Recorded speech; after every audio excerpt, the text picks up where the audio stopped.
অসম চৰকাৰে এটা সিদ্ধান্ত লৈছিলে যে হায়াৰ ছেকেণ্ডাৰী পুৰণি হায়াৰ ছেকেণ্ডাৰীবিলাক যিবিলাকৰ বিল্ডিঙৰ অৱস্থা এতিয়া ভাল নহয় এইবিলাকৰ নতুনকৈ নিৰ্মাণ কৰিব লাগে অত্যাধুনিক মানে বিল্ডিং নিৰ্মাণ হ'ব মডাৰ্ণ কনচেপ্টত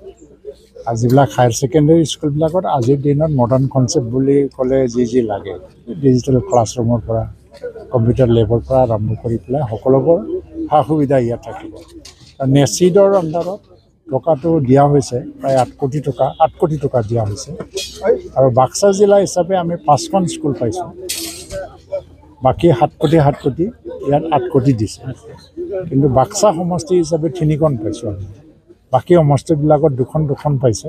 কিন্তু খুব মানে ভাগ্য ভাল আমি 4খন পাইছোঁ বাক্সা জিলা হিচাপে যিয়ে নহওক আজি যিটো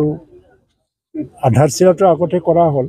ষ্টেট লেভেল প্ৰগ্ৰাম হিচাপে চেণ্ট্ৰেলি এটা দিন ঠিক কৰা হৈছিল তেতিয়াই আমি কৰিছিলোঁ আৰু আজিৰ দিনত লাক্ষ্যতা দিয়া হ'ল যে নিৰ্মাণ কাৰ্য আৰম্ভ হ'ব মই আশা কৰিছোঁ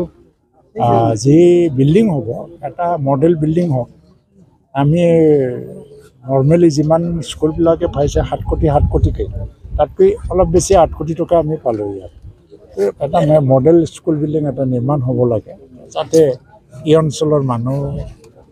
যিবিলাক এটা দীৰ্ঘদিনীয়া সমস্যা আছিল হায়াৰ ছেকেণ্ডাৰী স্কুলৰ বিল্ডিং ভাল নহয় অথচ ৰিজাল্টবিলাক ভাল হৈ আছে এনৰলমেণ্ট খুব ভাল তো গভমেণ্টে এই স্কুলখন যাতে মডেল হিচাপে আমি নিৰ্মাণ কৰিব পাৰোঁ তাৰ কাৰণে এইটো চিন্তা কৰি পেলাই আজি 8 কোটি টকাটো ধাৰ্য কৰিছে এইটো সফল হওক ভালে হওক মই আজি ঠিকাদাৰকো কৈছোঁ আমাৰ দুগৰ ডাঙৰীয়া যি কৰিব অলপ মন দি কৰিব আৰু ৰাজ্যৰ বস্তু আৰু শিক্ষাৰ কাৰণে নিৰ্মাণ কৰিব এইটো বিল্ডিং খুব মানে